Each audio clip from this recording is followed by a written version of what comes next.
ఐతానగర్లోని Linga Rao centre వద్ద ఏర్పాటు చేసిన ఆలూరి బైరాగి విగ్రహావిష్కరణ కార్యక్రమం వైభవంగా జరిగింది.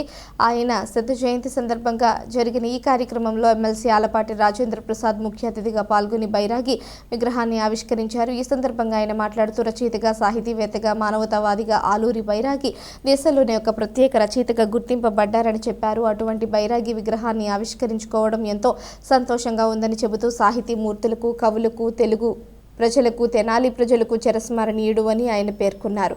మాజీ రాజ్యసభ సభ్యులు విగ్రహదాత యార్లగడ్డ లక్ష్మీప్రసాద్ మాట్లాడుతూ తెనాలిలో పుట్టి బీహార్లో హిందీ నేర్చుకుని మద్రాసులో విద్యను అందించి అనేక కథలు, సాహితీ రచనలు చేసిన మహోన్నత వ్యక్తి ఆలూరి బైరాగి అని చెప్పారు. ఆయన స్వస్థలంలో విగ్రహం ఏర్పాటు చేయడం సంతోషంగా ఉందని పేర్కొన్నారు.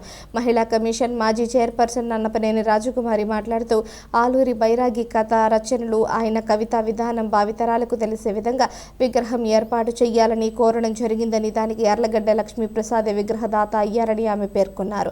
ఇంకా ఈ కార్యక్రమంలో ముత్తేవి రవీంద్రనాథ్, బండ్ల మాధవరావు, చెరుకుమల్లి సింగారావు, ఈదర వెంకట పూర్ణచంద్ర, నారాయణ ప్రసాద్, పూర్ణచంద్రరావు తదితరులు పాల్గొన్నారు.